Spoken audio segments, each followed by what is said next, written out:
Action.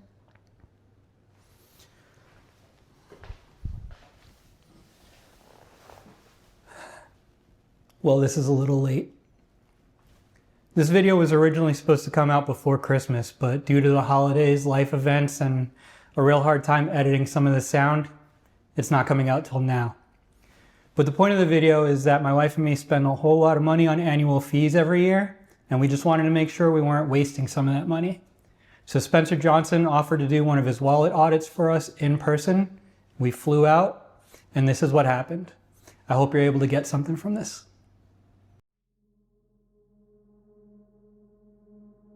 All right, so we made it. We're at Spencer's now. Spencer, thank you so much for having us into your house to do this. Just really appreciate it. Of course. Thanks for making the trip. Yeah. This is nice. I've never got to film with anybody else at the house, so this is fun. Yeah.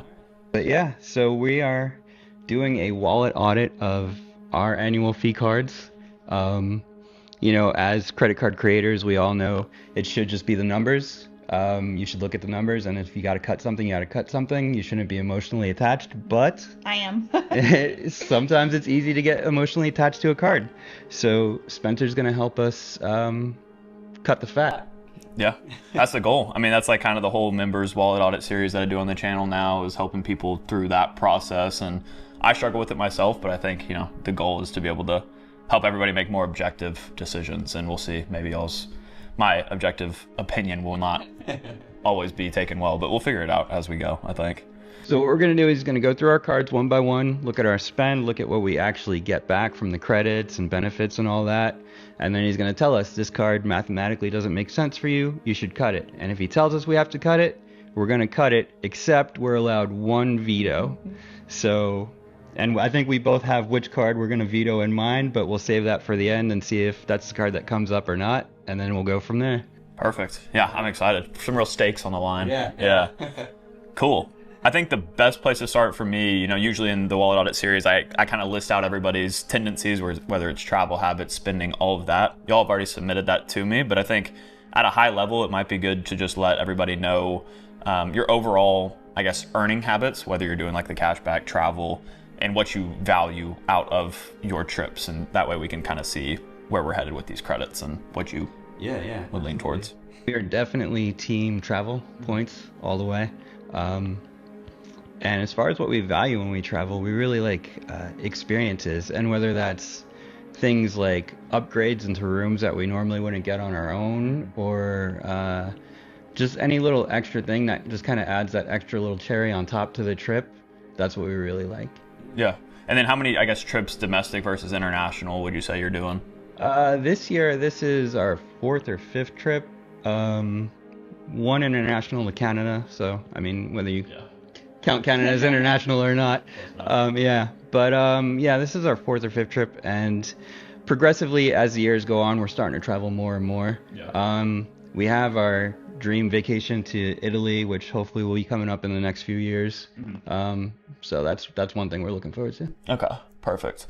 And then also, I guess, would that mainly be then like domestic economy kind of travel for the flights at least, and then like better hotel experiences, or which one do you kind of lean more?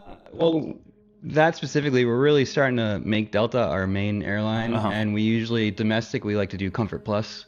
You know, so kind of like bougie. Yeah, like business junior. Yeah. You know? There you go. Okay. Yeah, so that's good to know. I mean, I already saw too that, you know, I have a full list of all of your cards, I guess, on screen. You have them on yours too.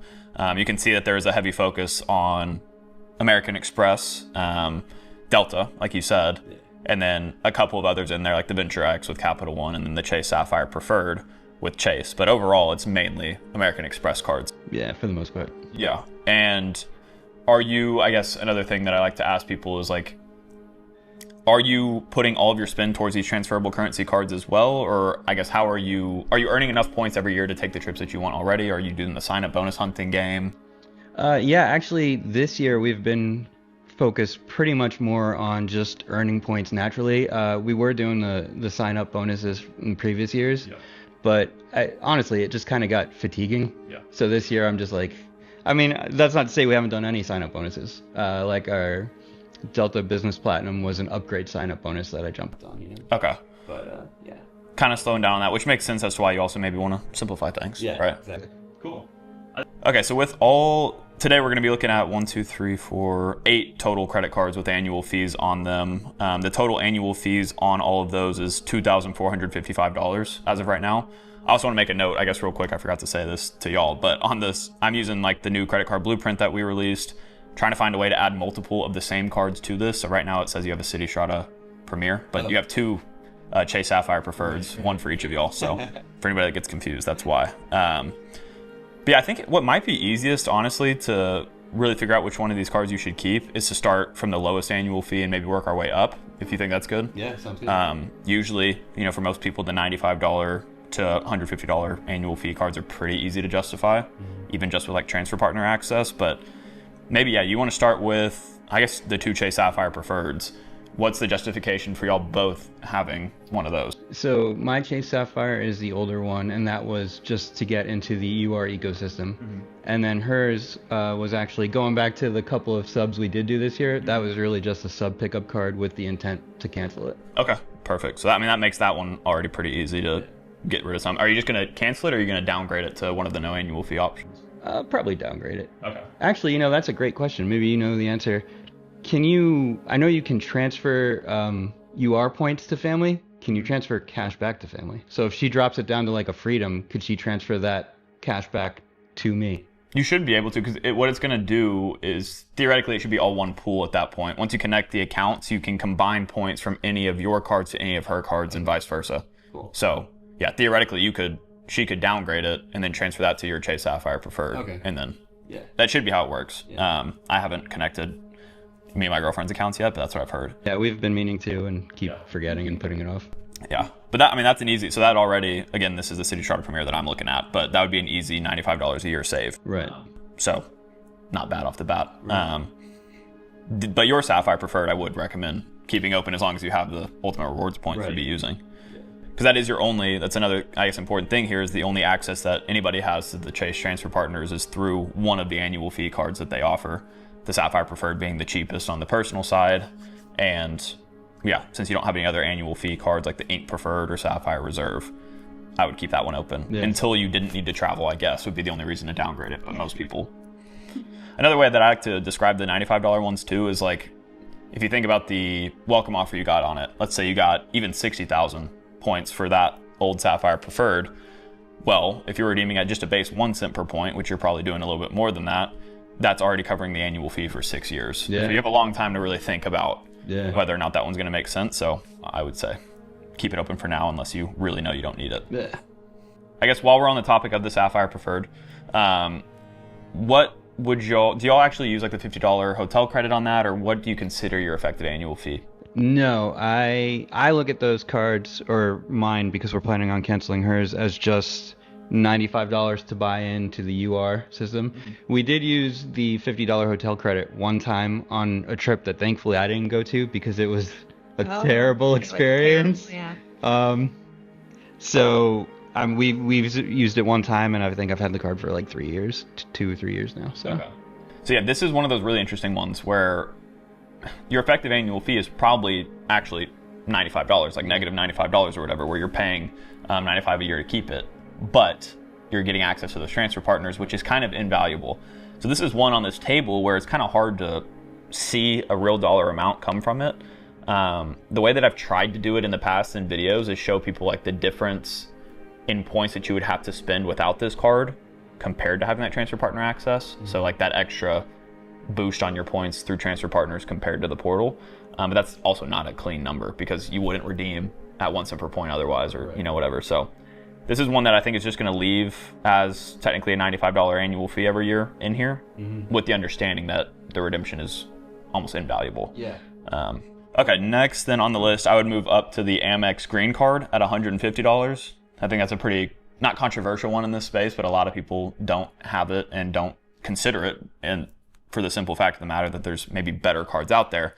But I know that some people that have it really love it. So I guess where do y'all sit with that card right now?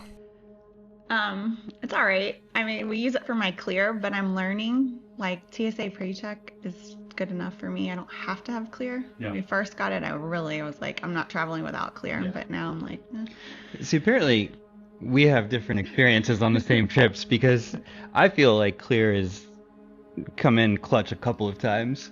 But as far as the green card itself, I don't know. I kind of have a soft spot for the green card. I know it gets a lot of hate. I really don't think it's a bad card. For us, it pretty much is just getting her clear at a discount. And then, for things like the turnpike or for paying for parking at the airport. That's pretty much all it gets used for outside of that. Gotcha. So that one is mainly, since you have, like we see like the Amex Platinum and stuff in here, that's going to be your travel card mainly for rewards earning. I guess we didn't really touch on your spending here. That's going to be a side factor in a lot of this, but the green card is one of those situations where people love using it for the 3x back on travel and transit, since it's really, aside from like the no annual fee, like autograph and stuff like that, on Amex's side, it's the cheapest way to get that kind of earning coverage. And then also the Clear Plus at $209 a year in value, if you are valuing that at its full cost and you would pay for it without the card, it's an easy keeper as well. That's a question that we're going to be diving into with all these is, would you or would you not pay for that clear before having it? Well, I mean, to be honest, if she doesn't want to pay for it, I will be happy to wait for her on the other side of security. Yeah. That's fair. I think, it's one of those that $150 a year is not going to bankrupt you on this regard. If you do value clear enough, since y'all both, if you're going to have it no matter what, then it kind of would make sense for y'all to both have it. So it's like you're paying a discounted rate maybe. Like say you're paying, like you said, $150 for clear instead of $209. Yeah.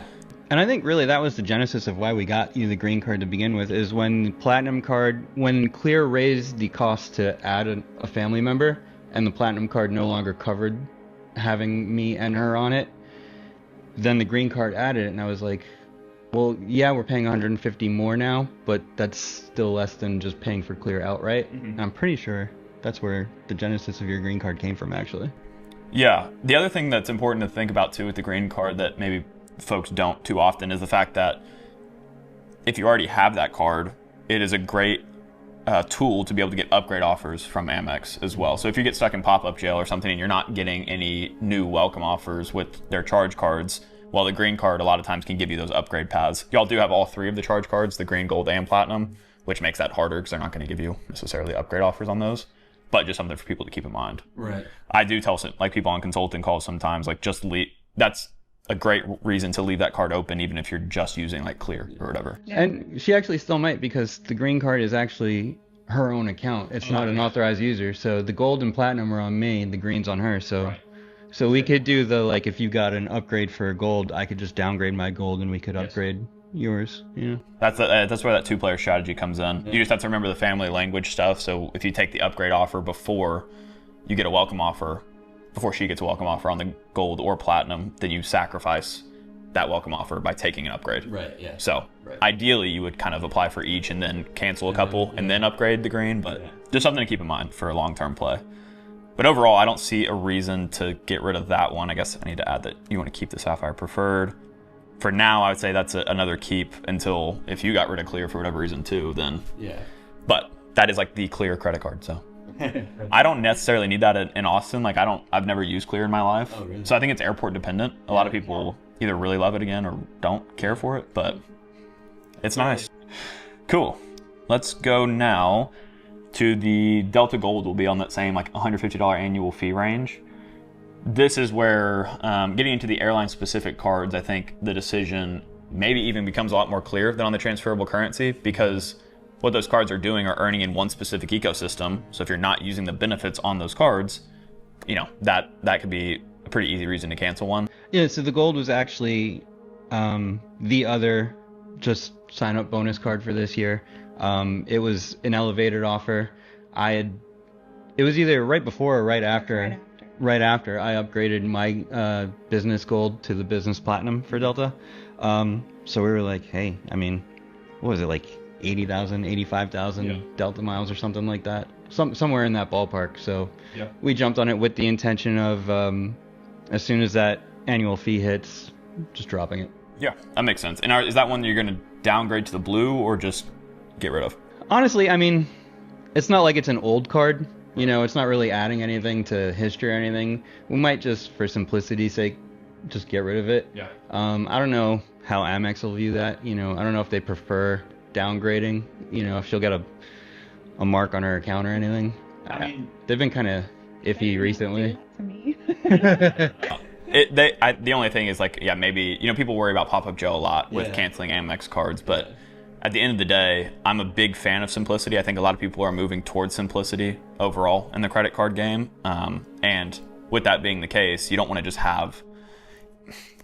It's different if it was like a transferable currency card. Again, this is where those airline cards, to me, I kind of think of them in a separate category. Like, I'm not going to downgrade my Southwest priority to a different Southwest card. Like, I'm just going to get rid of it whenever I don't need it. Personally, that's how I think of them. Unless it was like your oldest card. And like you said already, it's not. So if... And the Delta Blue, I don't think it literally gives you a single thing. Like, it's 1x back basically on everything. So I don't see any reason to keep it since you have the Delta Platinum. The reason that a lot of people keep the Delta Gold is just because of the free check bags, as I'm sure you've experienced with your Delta Gold. But y'all don't need 2 of those. So I think it's another easy savings. It sounds like you're already going to do that anyways. So I'm going to put that as a straight cancel on here rather than a downgrade. But yeah, I guess just to keep things kind of consistent here, let's go ahead and just move up to the Delta Platinum since we're already talking about it. So that one's yours now. Yeah.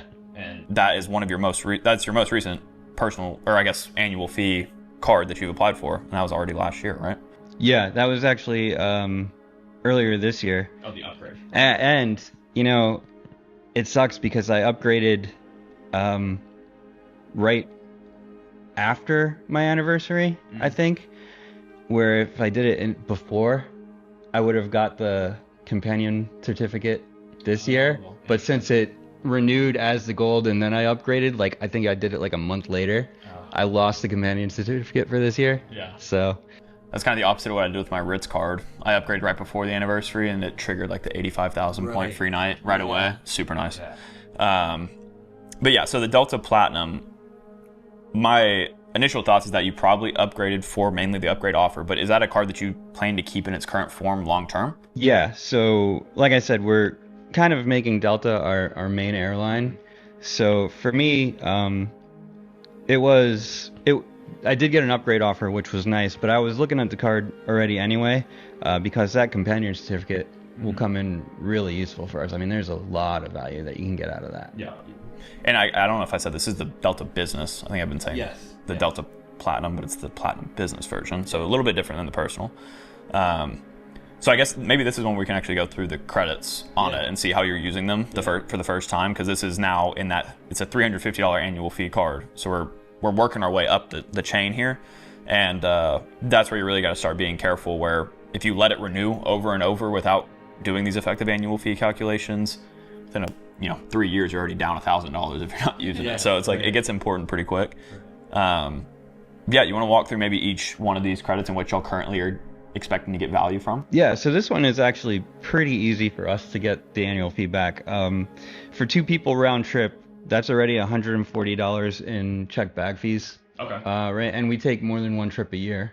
So right off the bat, we're just under $300. Okay, and then and since it's the business, it actually has a $200 Delta Stays credit, which is great for us because Delta Stays will usually do, like if we head down to Miami to go to a Dolphins game, we'll just grab a Delta Stays hotel down there. Yeah. And it's probably like $250 or something, so we get a $250 room for $50 then. Right. So you get full $200 from that. Yeah. Yep. And then what about like the Resi rideshare? Do you use those on it as well? No, we don't really use it on that. Maybe the rideshare every once in a while, like if we're in Miami or something. The Resi, it's just a $10 a month, and we have 2 cards that get better Resi credits that we pretty much focus for using on Resi. So I guess being really conservative, take like a $0 valuation for the Resi, and then the rideshare, it's, I mean, how infrequent is that? Should we just take a 0 just to be? Yeah, I would just put it as a 0. Let's just do 0 on that. I guess not priority pass, TSA pre-check and all that you have covered on other cards already. Yeah, that's already covered. That's a 0. And then companion certificate, do you have any estimated value of what y'all have got? Like, have you used it yet? I guess not. I haven't used it yet. And that's why on my little cheat sheet here, I just have like a couple of question marks because I don't know really what we'll end up getting for it. We might actually, the first time we use it might be for the next meetup. Okay. Next year. Yeah. So. And I guess for those that don't know, I can kind of show that real quick. Effectively, what this the companion certificate does is that you get kind of like a buy one get one free in a sense on just main cabin round trip flights within the U.S., Mexico, Caribbean, all of that. And I guess you pay taxes and fees. Taxes and fees for the free ticket. Yeah. So if you are already planning on paying out of pocket for some flights every year, then that's an easy savings, effectively. That is one thing I do like to warn people about some of this stuff is like if you're playing the points and miles game and you wouldn't actually want to pay out of pocket for one of those round trip flights for whatever reason, I mean, it's one round trip, then you got to be careful taking that into account here. Right. On this card for y'all already, I mean, without that, you're already getting positive value. Like if I look at the effective annual fee, it'd be $130 in positive value without considering any points earned, which you're not going to really be doing on that card anyways. If you include the companion certificate of, I don't know how the round trip flights would be, even like, I mean, $300 or something like that. Then let's see what that number comes out to. Gotta re-enter this. Yeah, you're looking at positive $430 of value from that. So like, I think that's a pretty easy one to keep. And maybe down the line, it could be one to consider going for the Delta Reserve. I don't know. Yeah, that one's definitely on my radar. I'm trying to talk myself out of it daily almost. The other thing I like about this card too is the 15% back on redemptions. And then also this year, it gives you the medallion status boost, which, man, we got so close this year. We're not going to actually make it, but I was like, Yeah. Gonna be honest, shamefully, that almost made me spend money I didn't need to spend just to get that status because we were so close. Yeah.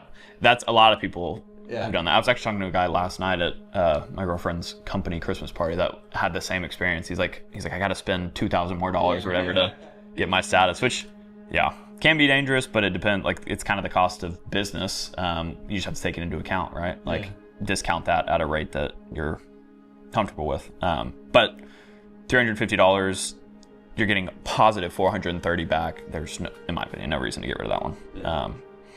Could be some fun long-term plays with it, but for now, I think it's another keep.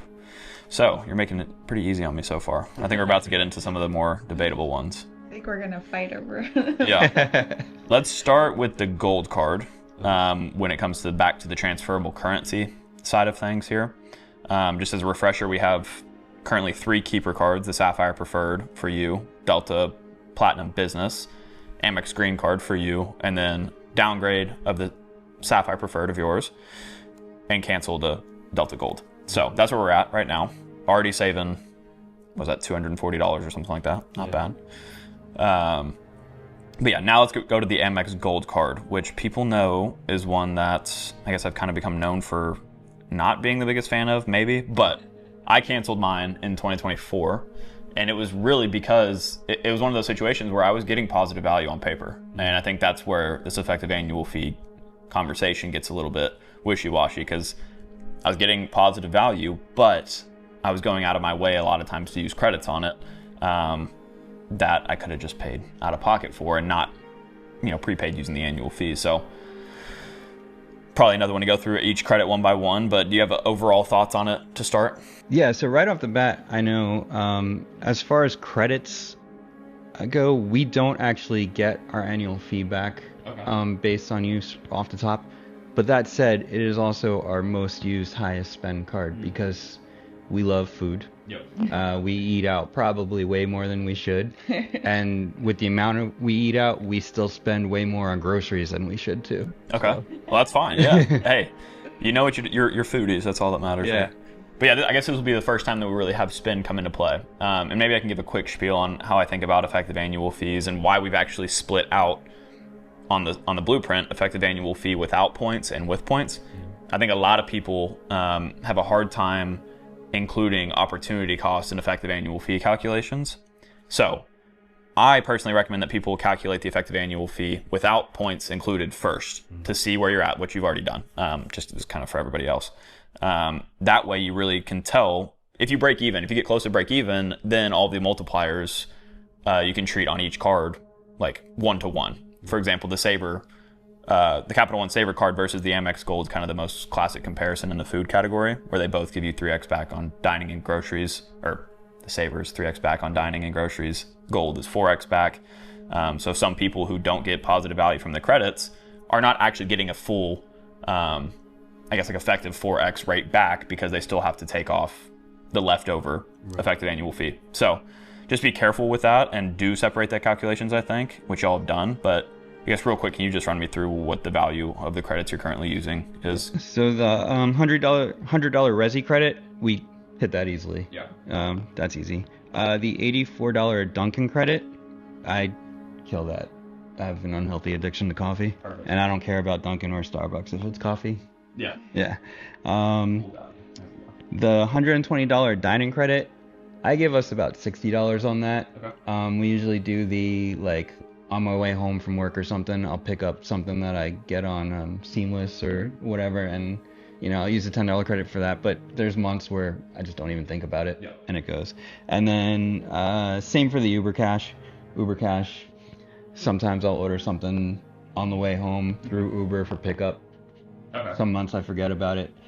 So I did that one 62. I would say this year, honestly, we probably got a lot closer to the full 120 on that, just because we've been doing a lot more traveling this year. Like in Puerto Rico, we used Ubers constantly. So here we've been using Ubers. Yeah. So this year I'd say 120, but if I'm being honest, average, I put that one at 62. Yeah, and that's an important thing to do right there, because if you just assume that this year is going to be the template for every year, that's dangerous. Like last year for me, I was traveling at least once a month, like flying and doing stuff. And this year I've taken, I don't know, like 4 flights or something like that, or 4 different trips flying, and I couldn't assume I was going to get the same value this year as I did the year previous. So that's important. With that alone, the effective annual fee without points included would be negative $21. Right. So we're pretty close to just break even as is. This would be a very different conversation if it was like negative $150 or something, but $21 is not going to necessarily make or break us here. So basically, assuming all else is almost equal here, you can take that full 4x rate, I would say, through to the rest of the calculations for the dining and groceries. And on here, I have your spend already input. So I can see here, I guess I should have shown y'all before this too, but so you have the potential points for dining and grocery, for example. And if you're actually maxing out all of your dining and grocery spend on these 2 cards, then these are the potential points you could earn. Right. So are you literally running everything through this card? Yeah, for the most part, unless we're actively working on a sub. Okay. Actually, we did do one other sub. It doesn't matter. It's not an annual fee card, but we just got that Rakuten American Express card. Yeah. You like it? Dude, that thing is an earner. Really? Yeah. Man, everybody, like Joe, had Joe on the live recently, and he loves that card. Yeah, well, just since I got that card, I'm going to pull it up real quick. A little side quest here. I can't pull it up. That's all right. All right, well, that'll be a fun edit. But yeah, we've, on that card since I got it, we got it, what, like a month and a half ago? It was after Puerto Rico. When was Puerto Rico? Was it right after Puerto Rico? It was November, right? Yeah. Yeah, so... Oh, it's sometime in November. Yeah, so like a month ago. I've got almost 12,000 MR points in my Rakuten account right now from when I got that card. And is that from like online shopping mainly? Online shopping and Rakuten dining by us. Right. And they do have a cap on that card, right, of a certain amount. Is it a total of $7,000 in spend across all categories? I think Or is it just online? it's just online. I don't think there is a cap on the dining. Yeah. But I could be wrong, because the dining is 10x, so I would understand if they did cap it. Yeah, right. But so that card has taken a little bit of your spend on the dining, but Yeah, but I would still say overall the gold is still going to be the main card. Because, the dining is limited to only certain places on that card. you don't do Costco. Yeah, we don't do it. We have a Sam's Club, which is a lot closer. Yeah. So 9 times out of 10, we're doing Sam's Club. But every once in a while, we'll hit Costco. So does that eat into the grocery earning here, or? I don't say we go We go once or twice a month. to Costco. Is that included, I guess, in this grocery earning? No. In the multiplier? No, Oh, okay. No, Because that came off of Max Rewards, Okay. so it just came from that card specifically. Then that's good. Yeah. Okay. So then I'll just put in a full actual points earned, assuming you're putting all of your grocery and dining spend on this card, just so we can see. We already know that you're effectively getting positive value, but this will show the real numbers here. So yeah, that's kind of insane actually. If you, depending on how you're redeeming these points, so what we have in here is like the points guys valuation, so that's 2 cents per point, which is not guaranteed by any means. If you were to get that, your effective annual fee with points comes out to a positive $1,800 in value a year. So if you took a 1 cent per point valuation, that's a positive 900. Yeah. from just, that's where the gold card is so powerful. Yeah. And you've already covered everything here. Like, the key is like not overspending on those categories now because you have the gold card, but y'all naturally spend this much on dining and groceries. Yeah, so. we like to eat. And even you have so much room to play. Like, if you cut back on all of that by half, you'd still be getting plenty of positive value. Right. Maybe just for people online to understand, like, how are you normally redeeming those Amex points? This is our sore spot in our marriage. Yeah. This has been the cause of many. He's a point hoarder. So listen, I'm only a point hoarder on American Express. I get the whole like earn and burn. I get the whole devaluation thing, but I also have like this really important trip to Italy in my head, and I don't want to earn and burn and then get to that point where we go to take that trip and not have enough to do it. You know what I mean? So when it comes to American Express, yes, I've got, I'm like the dragon with its gold. Yeah. You like stay away from my points. Yeah. But Chase, Capital One miles, all that, I'll burn through them. So have you gotten to the point where you know how many points roughly you're going to need for that trip and you're just saving up to that amount? Yeah, yes and no, because we're probably not going to take that trip until our 25th anniversary. Okay. And right now we're heading towards our 21st anniversary. Okay. So we've still got 4 years to go for that. Yeah. So I know what we would need Now, with today's pricing, but yeah, that's one of those interesting situations where you probably could use some of them. I mean, for example, like whenever me and Kennedy went, we spent the flights like total was like 400,000 points business class for 2 people, which that's a lot. But then if you're using hotels through Amex, like transferring to Hilton or whatever, that could require a lot more. Do you know how many you're currently sitting on? yeah, right around 780,000, give or take. This guy's rolling in it. Yeah. I couldn't be married to him either. No, I'm kidding. Yeah, but you honestly probably could be using those points for more if you wanted to. Especially, right now, your potential points earning is effectively 100,000 points a year on your gold card. Yeah. Just from spend. That's no welcome offer. Yeah. So you can project that out. 4 years later, that's another 400,000 points. Yeah. I knew I like Spencer. So maybe consider, it might be hard for you to redeem for like a Delta flight or something like that, but if it's going to help your bottom line at the end of the year and you want to use it, I just kind of think of all these points as a travel fund. So it's like once you're above that travel fund, then they're just getting devalued every year. Right. And I'm bad at that too. I have a lot of points I sit on the sideline with, but I can tell you to do it and I can do that just fine. But yeah, this is a very valuable card for the right person, as I've always kind of said on my channel. I think it's if you can justify it, like you kind of know it, and you get way more value than you will on any other card.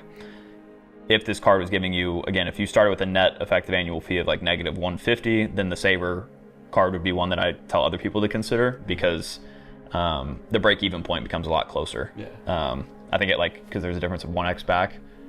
Yeah, you're talking, you have to be spending more than like $15,000 a year on those categories for then the goal to make sense. But y'all don't even have to do that math. So.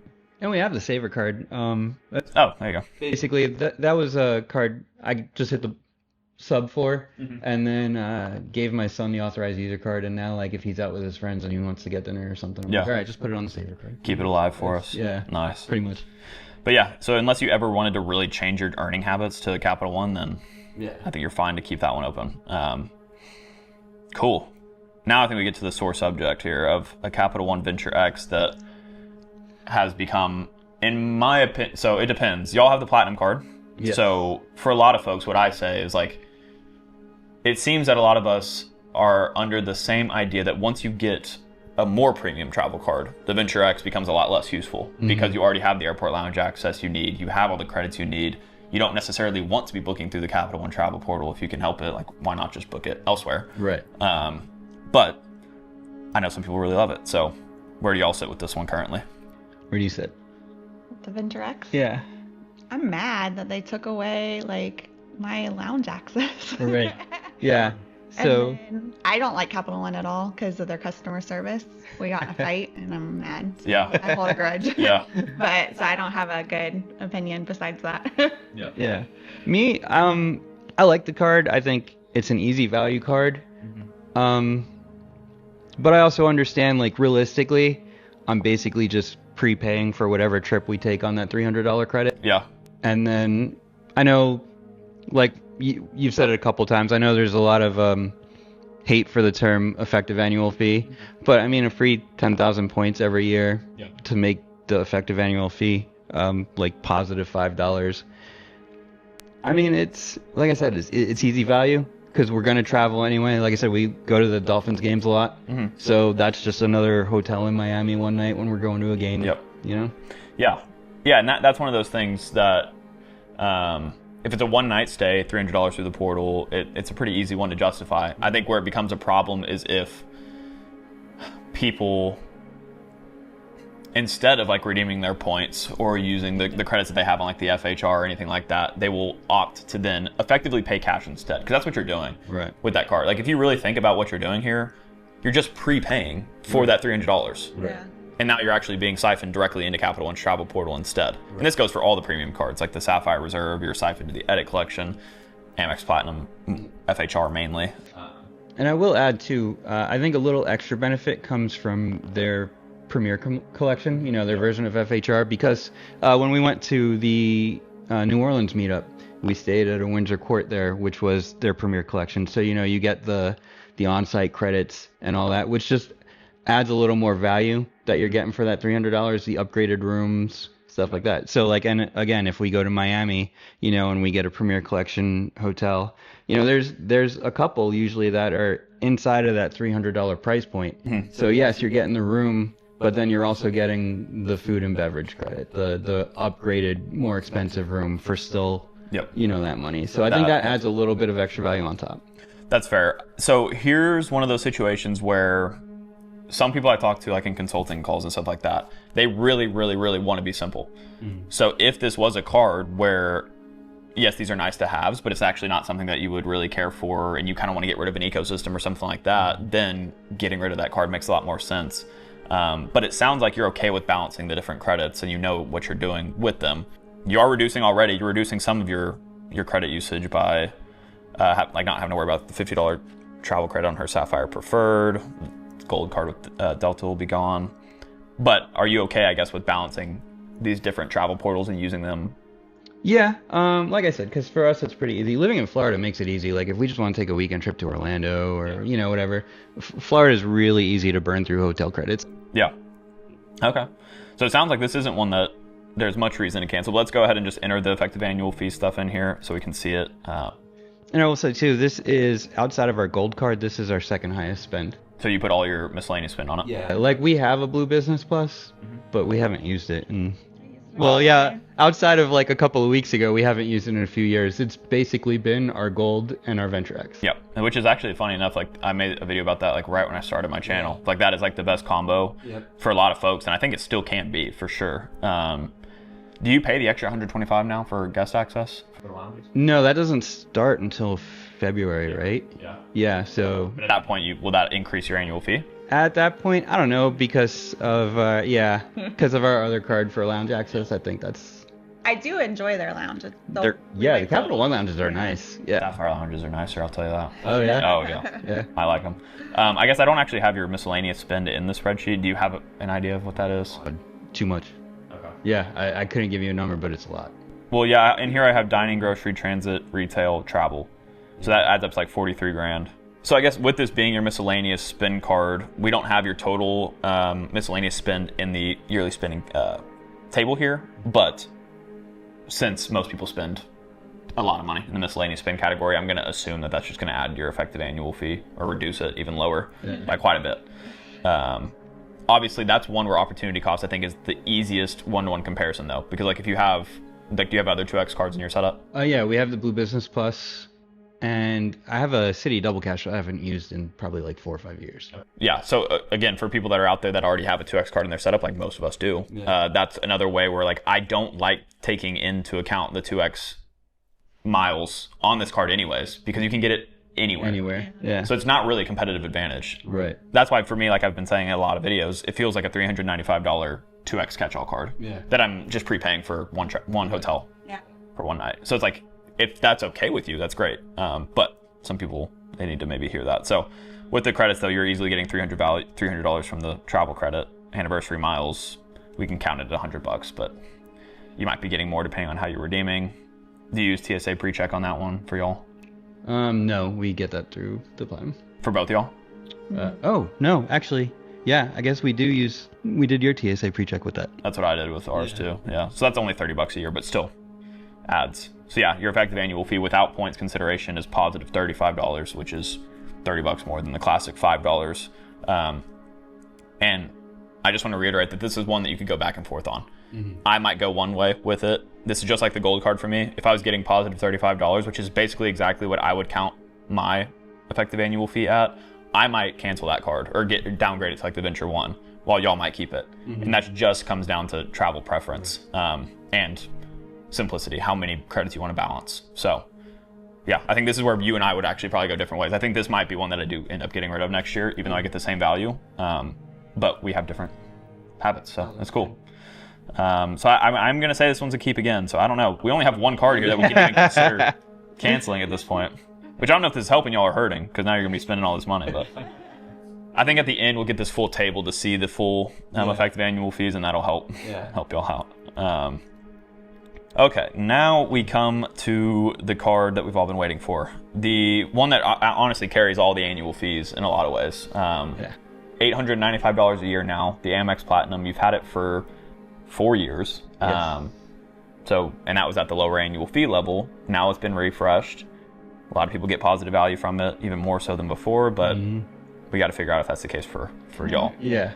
So, initial thoughts on it before we get into each credit, I guess? So initial thoughts is I pay the $895, and then we also pay the authorized user for her plat. When the refresh was coming out, I was really nervous because I did not want them to kill my baby, but they made it so much better for us. Like, I thought I got good value out of it before, and now this is my dream card. Okay. Well, you're making it driving a hard bargain here for me to consider y'all canceling it, but the $600 FHR credit, easy, every single year. And this year we actually got like a bonus FHR, which is how we're here now. Oh wow! Because anyone who used their FHR credit before the refresh got basically a bonus FHR credit this year. $400 resi, easily. $300 digital entertainment credit, easy, stuff we were paying for already anyway. $200 airline credit, used every single year, maxed out. The $300 Lululemon credit. I thought we would probably never shop at Lululemon. I didn't think this credit would be useful. And then I learned that absolutely we would shop at Lululemon. Perhaps we even shopped at Lululemon before. We did. So I would give that actually a full value, easily. Even though I didn't know it at the time. Clear credit, full value. Walmart Plus credit, full value. Oh wow, that's usually that one's a questionable one for a lot of folks. Yeah, no, that's, man, having like stuff just like groceries sometimes show up at my door. And you know what's really come in actually clutch for us a few times is they'll do free flat repair. If you get a flat tire. Oh, I didn't. And you get it, they'll patch it for free if you have Walmart Plus. And then also you get Paramount Plus included with Walmart Plus now too. The Saks credit, we've gotten the full value, but we usually have to try. I would say I'd do half. I'd do 50 for that. The Uber One credit, same as on the gold card. I just value that as half. The Uber One or the... Oh, no, I'm sorry, the Uber Cash. Uber Cash. Yeah, I just value that at half. So on this one, it's, $100 at half? Yeah. The Uber One, I didn't really know how to value that one, because if we're only getting half credit for the other Ubers, like, is Uber One really benefiting us that much? Well, this is one where I would push back on a lot of folks, I think, because I don't know a single person that would pay for Uber One without having the credit. Personally. I love having like Dash Pass, for example, on my Sapphire Reserve, but I value that at $0 in my effective annual fee calculations, because if I didn't have that card, I'm not gonna go pay for Uber One. Like, it's a nice benefit, but maybe you could discount it if you wanted to. Like, I'd pay $60 for that benefit, then that would be... And actually, that's what I did. I counted that one at half, but honestly, that one's kind of like up in the air. Because I feel the same way. Like, would I pay for that on my own? Yeah. Although I will say, recently it's been kind of nice, because recently we've been Ubering, and it's like, I'll get that little like, hey, you've got an upgraded ride. I'm like, oh, well, that's cool. Yeah, that's what I liked about that Lyft Pink on the Sapphire Reserve too, which I still have, I guess, access to.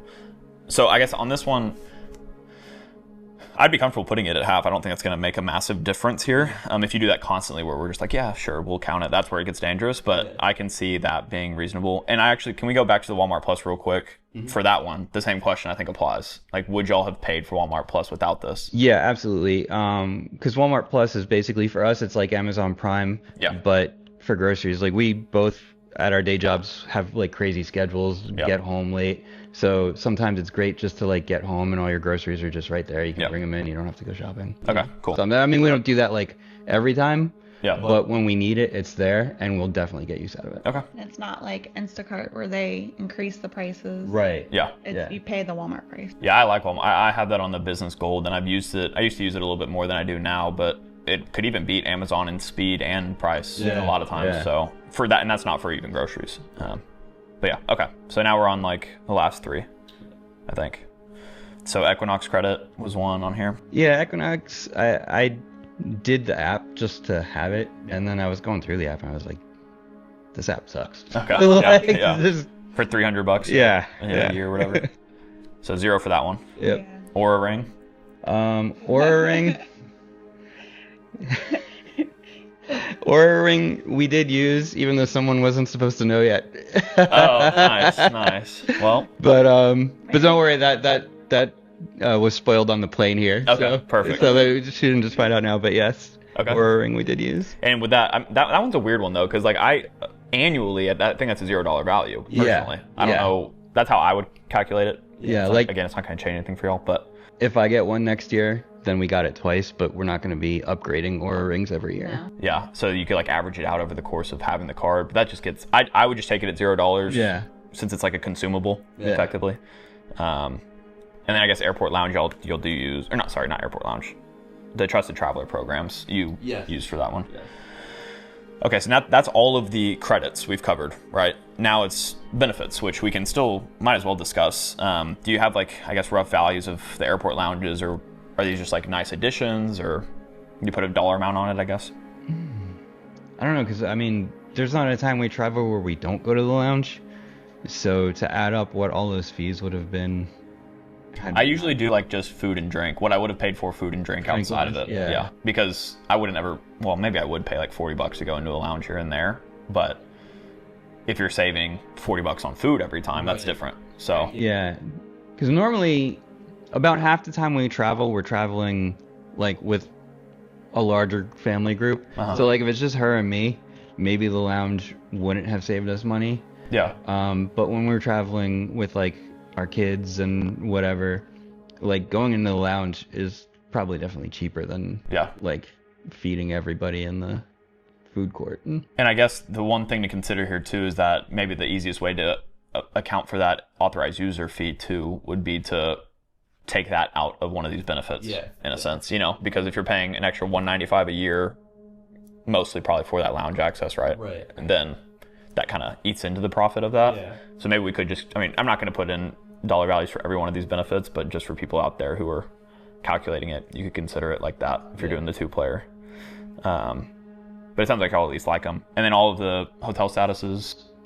Hotel statuses we use, and I feel like recently, maybe I'm wrong, maybe you can correct me on this, but I feel like in the past, they used to not combine like FHR and like Hilton Gold status. But recently, I feel like we've been getting the benefits of both a lot more.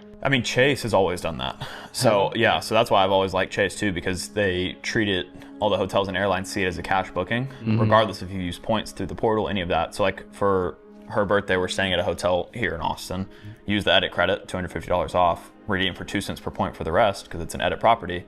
I also get all the edit benefits. You're right. Then I get points with Marriott because it's a Marriott property, and it activates my gold status through Ritz. So like it's like the best of both. Yeah. And I don't think the FHR used to be like that. I think you're right. But I could also be wrong because I don't have it.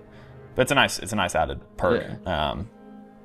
Hilton Gold pays for its, if you really value the breakfast and stuff like that. Oh yeah. Even that alone could make some of these cards well worth it. I will say that those are easy to get at a cheaper level. If anybody's out there that doesn't want a platinum card, you could get that on one of their hotel cards, like the Surpass. But y'all don't have any hotel cards or that are annual fee based. No annual fee ones. Yeah. So, okay, cool. Are there any other things we're missing on the Platinum? Yeah, just like intangibles, like I have on here, Hard Rock Stadium added an Amex Lounge, and when you get in there, you can get free drinks and snacks. So, you know, those are things that we would have paid for otherwise when we're at the stadium that we don't have to pay for now. That saves a lot because stadium food is not. Yeah, Hard Rock Stadium is one of the most expensive concession stadiums, and that comes in clutch. Yeah. Man, y'all are making this real hard to be harsh on any of these cards. What I'm going to do now is save the value of the credits alone. I didn't add any of the benefits in there just to see what we're sitting at. Okay, so the only credit that I actually forgot to bring up so far would be the clear credit. We talked about that with the green card. Right. Sounds like it's one that you value personally, but is there anything special with that? Yeah, no, I value that 100% at full because I love clear. Yeah. No, if I would get rid of every other credit card I have before I get rid of that card, and I know it would be a terrible earner. Yeah. But I mean, I just get too much value from that card. Here's maybe like a little tip for people too, because I think what this video has shown, I guess we haven't really said anything about canceling a card besides the 2 cheapest ones that we have that you already were planning on canceling. So I haven't helped you a ton on saving a bunch of money, but the important thing that people can learn from this is that high annual fees are not something to be scared of if you're naturally using the credits and benefits. Yeah. Right. And that's the key, is that people can watch this and see that you actually use every single one of these naturally. If I total up the effective annual fees here, y'all might have other numbers that you want to share as well. But if I total up the effective annual fee with, or actually first, do we have numbers that we want to add to the earning on the Platinum? No, really the only time I put anything on the Platinum is like just paying the fees at the hotels when we do FHR or something like that. It's not enough to count. So actually, here's a question. So the FHR stuff, you're using the credits, but don't you have to pay extra nights on top of that for like whenever you're staying at an FHR property? So FHR is 1 night. The hotel collection, you have to stay a minimum of 2 nights. Y'all are always trying to do the 1 night thing like you do with the hotels in Miami and stuff, or? Yeah, I mean, you know, if we do a full weekend, 2 nights, like I said. So, because the reason I ask is that would be 5x back on, if you're doing that for $2,000 a year, that can, you know, that's a decent amount of points, but yeah, it kind of depends. Yeah, I don't know, man. God. Suddenly I'm like thinking about all the times we take those little micro trips and what that actually adds up to. Yeah, it can be a good amount of points. Yeah, without looking at my... And I guess what you sent me was travel purchases. Yeah. Here I have $6,000 worth of travel. Yeah. I don't know, that's probably not all hotels, obviously. No. Definitely not. And probably not airfare through the portal. No, not through the portal. So let's say if you took whatever I said, like a $2,000, does that sound like rough? That would be a lot of hotel stays. I mean, not necessarily. FHR properties are expensive. Yeah, but again, we seem to get really lucky and find ones, like, I don't know if we just catch them at the right time, but we get a lot of nice FHR places for sometimes like under $400 a night. Yeah. So yeah, if you did that at, let's say $400 a night, you did that for 5 nights, that is $2,000. Yeah. So that's reasonable, I guess. Maybe yeah, I would say $2,000. that's fair. Yeah. I'm just gonna put this in there just to, because that's hotel. That's one of their 5x hotel earning category through their portal. Would be 5x times $2,000, so 10,000 points. Not bad. Something else. And then airfare, you put that on this card ever paying out of pocket?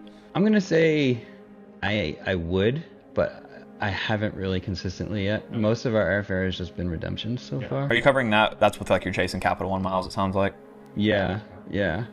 And I know I say most of our airfare has been redemptions, and I justified the companion certificate earlier talking about spending cash, because I really would like to, for like the smaller domestic flights, I would rather pay cash and earn the points on those to put towards the bigger, you know what I mean? It makes sense, yeah. You have to use your Delta card for that? For the companion? Yeah. Okay, yeah, that makes sense. I believe so. I say yeah like I know, but I really, I'm like 90% sure. Yeah, sometimes these benefits are so specific where it's like, as long as you hold the card, you're fine. Sometimes you have to use the card to activate it. But yeah, I guess we'll just leave off airfare from this one just to keep things simple here. That brings now your effective annual fee with points included on like the gold card and platinum were the only ones we entered. We didn't enter Venture X or any other card. Like it's really just those two. Before, let's remind everybody, I think it was, dang it, I lost it, $2,455 or something like that. Yeah, somewhere in that ballpark, yeah. Of total annual fees. with an effective annual fee now of, you get positive $3,838 a year in value. All right. From just those cards. And we're not talking about any of the no annual fee ones. No benefits included. This is just credits and some spend, which is pretty crazy. Yeah.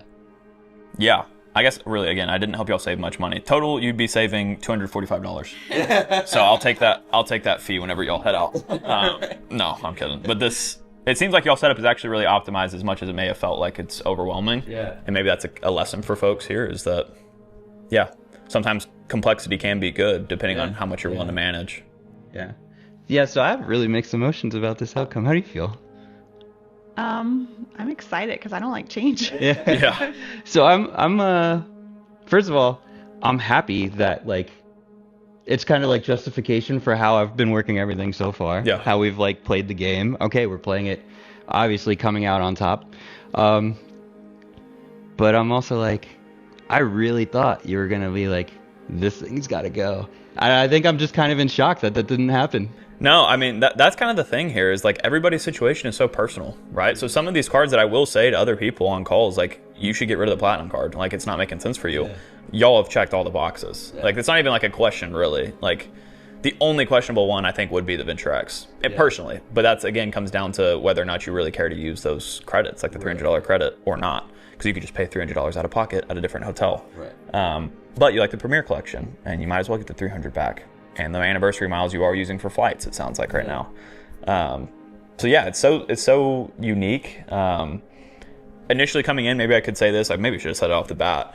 If I was to guess what cards I would have thought you should cancel, it probably would have been the Delta Gold, which we talked about, the Sapphire Preferred downgrading, which we talked about. Probably the Delta Platinum, from a lot of people, was like a sign-up bonus play, so I thought maybe that's what that would have been. The Amex Green card, for a lot of people, is not actually a keeper long-term. And maybe even the Venture X. I would have thought that the Platinum probably, I think having one flagship premium card for a lot of folks makes sense. Yeah. Unless you're like towing the line, but y'all aren't. I mean, like we said, you're getting positive $1,600 in value from just credits. So I think it's pretty powerful. Yeah. The Platinum was our veto. Yeah. If you came out with the Platinum, we're going to be like, no, okay, nope. Yeah. That's not happening. You didn't let me. Yeah. That's the problem. You didn't even let me get close. We were talking about which card we thought you would tell us to cancel, and we were floating on the green, the gold, or the Venture X, right? Yeah, the Venture Yeah, X we was figured it what I was thought. probably going to be one of those three. Yeah. I mean, yeah. The golds, if you weren't foodies like you are, then that'd be an easy cancel. But the points potential there is crazy. Yeah, I mean, I think y'all are doing this really well, to be honest. And I guess a really long roundabout way of saying good job. Thank you. All right. Yeah. I got a seal of approval. Awesome. Well, I gotta admit, that turned out better than I expected it to. I really thought Spencer was gonna have us cancel something, but here we are. It looks like we were doing it right the whole time. I really hope you were able to take something away from this video. If you made it this far into it, I know it was long, but if you've got any kind of new knowledge or insight that you can apply to your own setup, it was worth it. Please make sure you go check out Spencer's channel. If you're not subscribed to him, go do that. Make sure you like this video. And if you want to subscribe to this channel, I'd really appreciate it. Thank you guys. See you next time.